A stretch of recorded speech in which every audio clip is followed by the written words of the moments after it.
আসসালামু আলাইকুম। আশা করি সবাই ভালো আছেন। আলহামদুলিল্লাহ আলা কুল্লি হাল। আসছে সামনে ঈদ। ঈদে তো একটা কিছু করতেই হয়, তাই না? আজকে আমি খুবই সহজভাবে মানে ইজিভাবে ফাঁকিবাজিভাবে একটা কুনাফা দেখাবো। এটা একটা মিডল ইস্টের আরব কান্ট্রির একটা ফেমাস সুইট ডিশ। খুবই সহজ, খুবই স্বাদ। আমি আজকে কোনো ক্রিম বানানো কোনো কিছুর ঝামেলা করব না। আমি একদম এভাবেই টেবিলের মধ্যেই বানিয়ে ফেলবো সব। আপনাদের কোনো প্যারা দিব না। দেখে নিন কীভাবে বানাচ্ছি। এখানে আমার খুব কম ইনগ্রিডিয়েন্টস লাগছে: বাটার, সফট চিজ, লাচ্ছা সেমাই, কন্ডেন্স মিল্ক আর একটা সুর ক্রিম। তো এই যে আমি আগেই মল্টগুলো ব্রাশ করে নিলাম। নেওয়ার পরে আমি একটা বড় ডিশের মধ্যে নিয়ে নিলাম হলো সেমাইগুলো। 200 গ্রামের মতো সেমাই আছে। আর এইমাত্র আমি থেকে বের করেছি ফ্রিজ থেকে। তো দেখলাম যে খুব মানে ঠান্ডা আর শক্ত হয়ে আছে। এই জন্য 15 সেকেন্ডের জন্য আমি মাইক্রোওভেনে দিয়েছিলাম। তবে এটা যদি আপনারা 1 ঘন্টা আগে ফ্রিজ থেকে বের করে রুম টেম্পারেচারে নিয়ে আসেন তাহলে কিন্তু আর দরকার নেই। ভালোভাবে মাখিয়ে নিলাম। এই যে একটা কড়াই, এটা হলো আমি যখন আমরা উমরায় গিয়েছিলাম তখন দেখলাম যে মা হালিমার বাড়িতে যাওয়ার সময় যে এরকম বানাচ্ছে, তখন ওনার কাছেই রেসিপিটা আমি শিখলাম যে কীভাবে বানানো হয়। আমি তো আর আরবি বুঝি না। তখন আমাদের যে ড্রাইভার ছিল সাথে, ক্যাব ড্রাইভার, উনি আবার অনেক বছর থাকে, উনি আবার আমাকে বাংলায় পুরো ট্রান্সলেট করে দিল যেভাবে এভাবে ওরা বানায়। তো ওরা যেই চিজটা দিছে এই চিজটা এখানে পাওয়া যায় না, আরব দেশে যেটা পাওয়া যায়। তো আমি এখানের চিজটা দিয়ে বানালাম। কিন্তু খুবই ইজি, খুবই মানে না খেলে বোঝানো যাবে না। আমি এই যে ময়দাগুলা সেমাই একটার মধ্যে বিছিয়ে নিলাম। আর আমি এখন এখানে চেষ্টা করব যে বাংলাদেশের পতাকাটা বানানোর জন্য, যেহেতু আমি বাঙালি। হালকা একটু সবুজ কালার দিলাম আর পাশ দিয়ে লাল কালারটা ব্রাশ করে দিলাম। কিন্তু এটা হয়ে গেছে আমার উল্টা। যাই হোক, তো এই যে দিয়ে দিলাম, সুন্দর করে ছড়িয়ে ছিটিয়ে একদম চেপে চেপে বসিয়ে দিতে হবে, যাতে করে মানে আমার ক্রিমটা দেওয়ার পরে নিচে চলে না যায়। খুবই সহজভাবে দেখানোর চেষ্টা করছি। আপনাদের কাছে যদি মনে করেন চিজ ক্রিম না থাকে, সফট ক্রিম, তাইলে আপনারা দুধের ছানাটাকে ভালো করে মানে আমরা যেভাবে বানাই, মিষ্টি বানাই, ওইভাবে করতে পারেন। অথবা ব্লেন্ডারের মধ্যে একটু করে নিলে সাথে কন্ডেন্স মিল্ক দিতে পারেন, চিনি দিতে পারেন। যদি চিনি দেন অবশ্যই চুলায় জাল দিতে হবে। আর যদি কন্ডেন্স মিল্ক দেন তাহলে কিন্তু আর চুলার ঝামেলা নাই ক্রিম করার।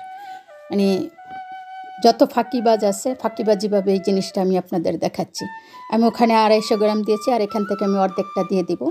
কারণ ক্রিম বেশি হলেও সমস্যা নেই। এই ক্রিমটা যদি থেকে যায় আপনারা ব্রেডের সাথে খেতে পারেন বা অনেক কিছুর সাথে এটা খাওয়া যায়।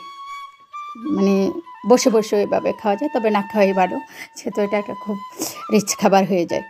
তো আমি এখন দিয়ে দিচ্ছি হলো প্রায় 3 টেবিল চামচের মতো ক্রিম। আপনারা চাইলে অন্য ক্রিমও দিতে পারেন। আমি হাতের কাছে যেটা পেয়েছি সেটা দিয়েই করলাম। ভালোভাবে মিক্স করে নিব। আমার এটা মিক্স হয়ে গেছে। আর মিষ্টিটা অবশ্যই আপনারা আপনাদের পছন্দ মতো দিবেন। খুব বেশি মিষ্টি দিলে কিন্তু এটা ভালো লাগে না, কারণ এটা হালকাও বলবো না, কড়াও বলবো না, মিডিয়াম একটা মিষ্টি। এটা মিডিয়াম হলেই খেতে ভালো লাগে, যেহেতু ওপরে আবার সিরাপ দেওয়া হবে। এই যে আমি এটার মধ্যে এখন ছড়িয়ে দিব।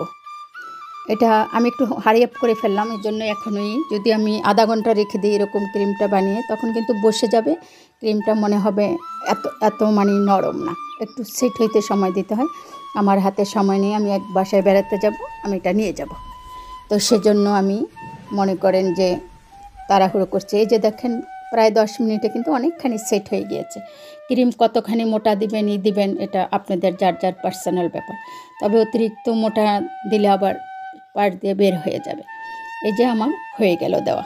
এখন আমি চলে যাব চুলায়। একটা মানে পুরনো কড়াইয়ের মধ্যে একটা স্ট্যান্ড বসিয়ে এটা দিয়ে দিলাম। দিয়ে এখন আমি ডেকে দিব। আমার বেশি সময় লাগবে না, 15 থেকে 20 মিনিট লো ফ্লেমে লাগবে। আর আরেকটা যে সেটা সরাসরি আমি চুলায় বসিয়ে দিলাম। দিয়ে আমি 10 মিনিট পরে এটাকে উল্টে নিব, যেহেতু এটা ছোট। আমার মনে হয় একটু বেশি টাইম হয়ে গেছে, একটু মনে হয় কালার হয়ে গেছে, যে দেখতে পাচ্ছেন। কিন্তু মাশাআল্লাহ অনেক সুন্দর হয়েছে। আমি উল্টে দিলাম। এই মানে কড়াইটার এটাই একটা বৈশিষ্ট্য যে আমি কোনো ঝামেলা ছাড়া এটা করা যায়। এটা আমি উল্টোবো না, কারণ সাইড দিয়ে দেখতে পাচ্ছেন যে একটু লাল লাল হয়ে আসছে, তার অর্থ যে আমার এটা হয়ে গেছে। এখন আমি সিরাপ বানানো চলে যাব। আমি এখানে আধা কাপ পানি দিলাম, আধা কাপ চিনি। পানি আর চিনির পরিমাণটা সমান থাকবে, কিন্তু খুব বেশি জাল দিতে হবে না। মনে করেন যে চিনিটা গলে বলক আসার পরে 1 থেকে 1.5 মিনিট, বড় জোর 2 মিনিট জাল নিলেই কিন্তু আমার এই সিরাপটা তৈরি হয়ে গেল। করে এটা আপনি পাশে রেখে দিবেন। আর যখন খাবেন তখন এই সিরাপটা ব্যবহার করবেন, যাতে করে নিচে একটু একটু নরম হয় আর ওপরে মুচমুচে থাকে। এটা কিন্তু এই কুনাফার একটা বিশেষ বৈশিষ্ট্য। আগে দিবেন না, আগে দিলে কিন্তু একটু বেশি নরম হয়ে যায়, খেতে খারাপ লাগে না, তবে অরিজিনাল যে আরবি স্বাদ সেটা কিন্তু পাওয়া যায় না। তো আশা করি আপনাদের ভালো লেগেছে। ভালো লেগে থাকলে লাইক, শেয়ার, কমেন্টস করবেন, ফ্যামিলি ফ্রেন্ডের সাথে শেয়ার করবেন।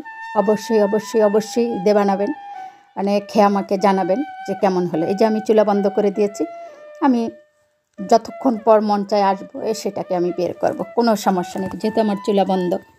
আর এটা পুড়েও যাওয়ার কোনো সম্ভাবনা নেই। ঠান্ডা হওয়ার পরে আমি এটাকে মোল্ড আউট করে নিব। এই যে দেখতে পাচ্ছেন, মাশাআল্লাহ বারাকাল্লাহ ফিক, কত সুন্দর হয়েছে কালারটার কারণে। এখন আপনি এটাকে নর্মাল ফ্রিজে রেখে দেবেন যতক্ষণ ইচ্ছে। এখনও চাইলে কেটে খেতে পারেন, তবে একটু রেখে দিলে ঠান্ডা হয়, ঠান্ডা ঠান্ডা খেতে খুব ভালো লাগে।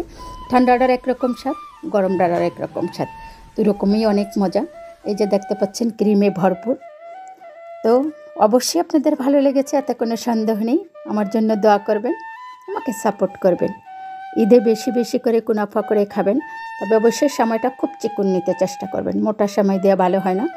ওরা যেটা বানায় এটা হলো সুতার মতো চিকন, আরব দেশে যেটা বানায় সেটা একদম সুতার মতো চিকন সেমাইটা।